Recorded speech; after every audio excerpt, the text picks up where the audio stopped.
दोस्तों, रूस यूक्रेन युद्ध के 1295 दिन हो गए हैं। गाज़ा पट्टी में भी जनसंहार जारी है। लेकिन उसके पहले मैं बात करना चाहूँगा जो नेपाल में हुआ। इसकी चर्चा मैं पहले भी कर चुका हूँ और स्थिति कुछ हद तक अब शांत होती नज़र आ रही है। हालांकि यह बहुत जल्दी होगा कहना कि क्या हुआ। हाँ, वहाँ की जो तथाकथित जनरेशन जेड हैं वो उससे संतुष्ट हो रहे हैं कि अब एक नया सिविलियन प्रधानमंत्री चुना जाए, चाहे वो वहाँ की जस्टिस रही हों या कोई एक्टिविस्ट रहे हों, तथाकथित रूप से न्यूट्रल रहे हों। और आंदोलन का इतना ही महत्व यदि था कि पहले से जमे जमाए हुए राजनीतिक दलों को हटाकर नए को लाना और दक्षिण पंथ का यानी पूंजीवादी सत्ता का वही बने रहना, तो आंदोलन सफल है। अन्यथा यह असफल हो चुका, वैसे ही जैसे बांग्लादेश में, हाल फिलहाल में इंडोनेशिया में और उसके पहले श्रीलंका में हुआ। अब आते हैं फ्रांस के ऊपर। फ्रांस में मैक्रो सरकार के खिलाफ और वहाँ ऑस्टेरिटी मेजर यानी जो भी सुविधाएं जनता को मिलती थी उसको वापस लेना, क्योंकि नेशनल डेट जो है वो 3 से 6% यानी तकरीबन दुगुना हो गया है। और नाराज जनता, क्योंकि उनको रोज़गार महंगाई का भी बहुत ज़बरदस्त सामना करना पड़ रहा है और उसमें करीब 2.25 लाख लोगों ने प्रोटेस्ट किया था और उसमें से 470 से अधिक लोगों को गिरफ्तार भी किया पुलिस ने। कल के इस जबरदस्त आंदोलन का नाम वहाँ के आंदोलनकारियों ने, प्रदर्शनकारियों ने रखा ब्लॉक एवरीथिंग मूवमेंट, यानी हर चीज़ को बंद करो। और उसमें सड़क में जहाँ भी उनको मौका मिला नाकेबंदी कर दी। और वह पीछे के वीडियो में आप देख रहे हैं कि क्या स्थितियां हो रही हैं। लोगों ने कई जगह आगे भी लगा दी। मुख्य रूप से आंदोलन दक्षिणपंथियों के द्वारा शुरू किया गया था, लेकिन वामपंथी और दूसरे जितने भी लेबर यूनियंस हैं और संगठन हैं वो इसमें शामिल होकर इसको अपने अंदर कर चुके हैं। और अगला इनका प्रदर्शन है वो 18 सितंबर को है। किसी खास रेडिकल सोशल चेंजेस यानी क्रांतिकारी बदलाव की उम्मीद तो अभी नहीं है, लेकिन नकार देना भी गलत होगा। हाल फिलहाल में कुछ छोटे स्तर पर मलेशिया में और बड़े स्तर पर यूके यानी इंग्लैंड में एंटी इमिग्रेशन और बाद में एंटी रेसिस्ट मूवमेंट भी हुए हैं। लेकिन इस सब का सही रूपांतरण तभी संभव है जबकि सरकार का चेहरा नहीं बल्कि एक मजदूर वर्ग की सत्ता स्थापित की जाए और समाजवाद का निर्माण किया जाए। चलिए अब आते हैं क्या हो रहा है रूस यूक्रेन के बीच में। दक्षिण यानी जापोरिजिया ओब्लास्ट में जबरदस्त लड़ाई जारी है स्टेपनोगोर्स्क के लिए।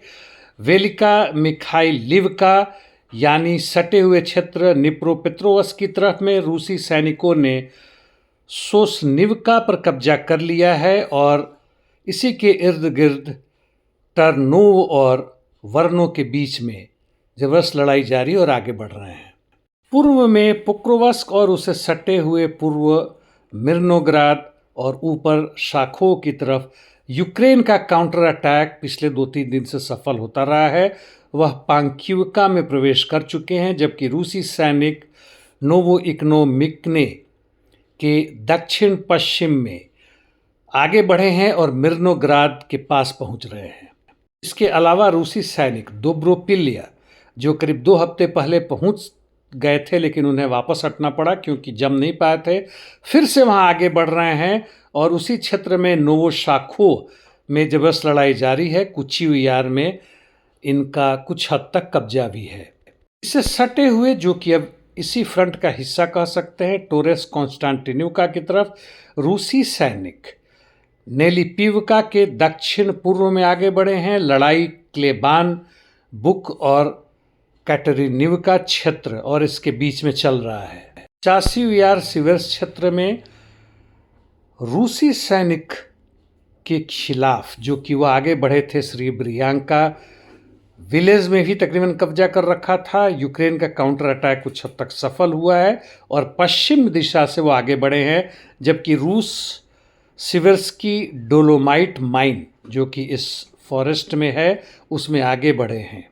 सिवर्स की तरफ ये धीमे धीमे गति में आगे बढ़ रहे हैं पूर्व, उत्तर पूर्व तथा दक्षिण पूर्व की तरफ से। हालांकि अभी सिवर्स को घेरना नहीं कह सकते हैं, लेकिन उसी तरफ आगे बढ़ रहे हैं। अब उत्तर पूर्व यूक्रेन यानी खार्कोव क्षेत्र में आते हैं। रूसी सैनिक जारिकने में और आगे बढ़े हैं, तकरीबन 70% क्षेत्र पर कब्जा हो गया है और ये दक्षिण शांद्री हुल्लू जो टॉर्स्की रीजन में है वहाँ भी आगे बढ़े हैं। कुपियान्स क्षेत्र में लड़ाई जारी है। रूसी सैनिक बहुत धीमे धीमे आगे बढ़ पा रहे हैं क्योंकि यूक्रेन की तरफ से बहुत ज़बरदस्त काउंटर अटैक जारी है। खार्को के उत्तर में अब आते हैं। वोल्चांस्क के लेफ्ट बैंक में रूसी सैनिक करीब 150 मीटर आगे बढ़े हैं, जबकि साइनेलनिकोफ जंगल में यह 250 मीटर आगे बढ़े हैं।